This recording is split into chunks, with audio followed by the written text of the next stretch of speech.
किसी ने क्या खूब कहा है, हौसलों की उड़ान रखो आसमान से ऊंची, मंजिल झुक जाएगी अगर जिद हो सच्ची।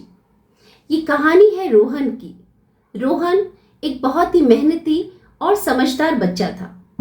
वो पढ़ाई में तो अच्छा था, लेकिन अक्सर बड़ी चुनौतियों को देखकर घबरा जाता था। उसे लगता कि उसके लक्ष्य बहुत ऊंचे हैं, बिल्कुल पहाड़ जितने, जिन्हें वो कभी पार कर ही नहीं पाएगा। एक दिन बड़े उदास मन से वो अपने कमरे की खिड़की के पास बैठा था। उसने देखा कि उसकी नजर एक छोटी सी चींटी पर पड़ी जो चीनी के एक दाने को अपने बिल तक ले जाने का प्रयास कर रही थी।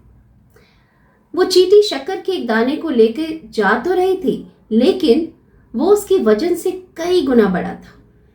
पहली बार चींटी ने दाने को उठाया और कुछ इंच चलकर वो गिर गई।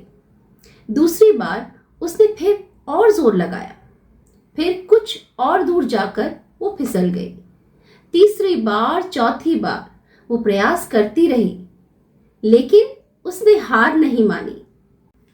रोहन ने उत्सुकता से देखा। हर बार गिरने के बाद चींटी उठती, धूल झाड़ती, अपने आप को संभालती और फिर एक नए सिरे से कोशिश करने लगती। उसका छोटा सा शरीर संकल्पों से भरा हुआ था। रोहन को उस छोटी सी जान से अपने लिए एक बहुत बड़ा सबक मिला। उसने महसूस किया कि उसका लक्ष्य कोई भी हो, कितना भी बड़ा हो, लेकिन असफलता सिर्फ एक पड़ाव है, मंजिल नहीं। उसी पल रोहन ने अपनी किताबों की ओर देखा और उसे एक नई ऊर्जा अपने शरीर के अंदर महसूस हुई। उसने फैसला किया कि अब वह किसी भी विषय में, चाहे वो कितना भी मुश्किल हो, हार नहीं मानेगा, उससे भागेगा नहीं, बल्कि उस छोटी सी चींटी की तरह वह लगातार प्रयास करेगा, एक अटूट प्रयास। तो याद रखें, हर मुश्किल चुनौती आपको सिर्फ यह सिखाती है कि आपके अंदर कितनी ताकत है। कदम छोटे सही पर चलते रहिए, हर ठोकर तुम्हें मजबूत बनाएगी और संकल्प की ताकत ही है जो असंभव को संभव कर दिखाएगी।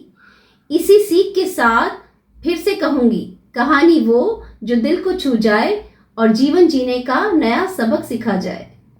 तो जीवन का एक नया सबक सीखेंगे एक और नई कहानी के साथ। मैं सरोज आपसे मिलूंगी एक और नई सीख और इंस्पिरेशन के साथ। धन्यवाद।